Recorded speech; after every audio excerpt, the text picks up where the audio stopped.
কিতাব এসেছে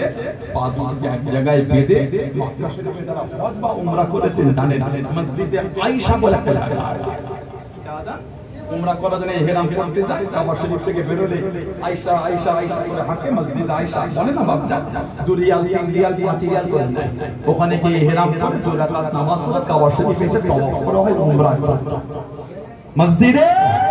আয়েশা ওই পাশটাই হলো তাহলে একটা গাটেতে মাথাটা নিচল থেকে পা দুটো এক জায়গায় করে দড়িতে বেঁধে ওনাকে ঝুলিয়ে দিল 40টা কাফের ঘিরে ঘিরে পাহাড় দিচ্ছে আল্লাহ নবী নববী শরীফে ওয়াজ করেন ও জমাকে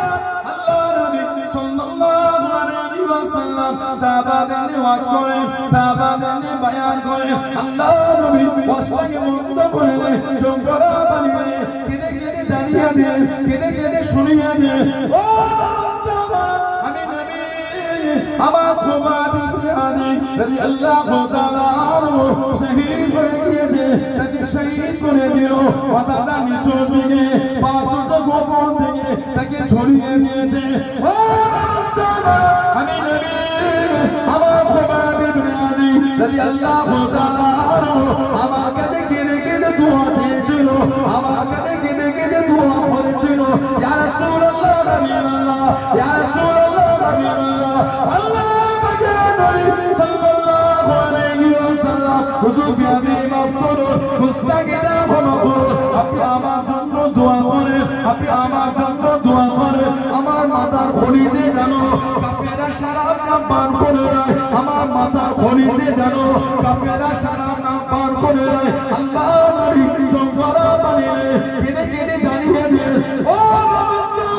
তোমাদের মধ্যে কেউ কি আছো বাবা আমি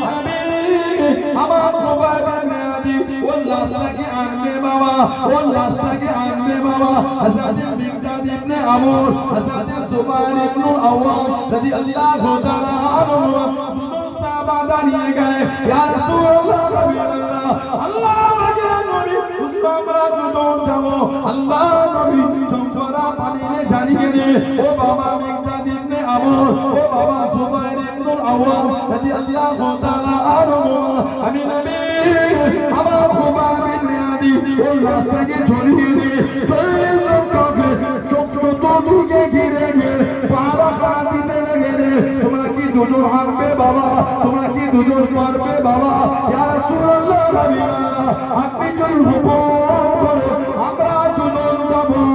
নবী বলুন সুবহান আর একটু জোরে বলুন সুবহান 40 জন গায়ে মাথার নিচের দিকে পা উপর দিকে করে বেঁধে ঝুলিয়ে পাহারা হযরত মিকদাদ ইবনে আমর আর হযরত জুবাইর ইবনে আওয়াম রাদিয়াল্লাহু আনহুমা এই দুজন সাহাবা দাঁড়িয়ে কে মিকদাদ ইবনে আমর মক্কা শরীফে প্রকাশ্য সত্য 7 নম্বর দ্বীনকে কবুল করেছিলেন জোরে বলুন মক্কা শরীফে প্রকাশ্য দ্বীন কবুলের ক্ষেত্রে 7 নম্বর ছিলেন হযরত মিকদাদ ইবনে আমর রাদিয়াল্লাহু আনহু আল্লাহ নবী দিনে জলবার হয়েছে তাই বলে জান জাগো বলে চোখে বনে ফেরে বলে বলে ও আজকে দিনে যদি গেলে যায় ইসলাম মানার কেউ থাকবে না কালেমা মানার কেউ থাকবে না আল্লাহ আপনার ওয়াহাদানিয়ত মানার কেউ থাকবে না আমি নবী আমাকে মানার কেউ থাকবে না ইসলামে ঝান্ডা ধরার কেউ থাকবে না ও দিল্লাহ আজকে দিনে যদি গেলে যায় আর ইসলাম মানার কেউ থাকবে না আল্লাহ আজকে দিনে যদি গেলে যায় কালেমা শরীফ মানার কেউ থাকবে না ও আল্লাহ নবীর পাশে দেখি দাঁড়িয়ে গেলেন ইয়া রাসূলুল্লাহ নবিয়াল্লাহ ইয়া রাসূলুল্লাহ নবিয়াল্লাহ আল্লাহ নবী হুজুর আপনি কাঁদবেন না হুজুর আপনি কাঁদবেন না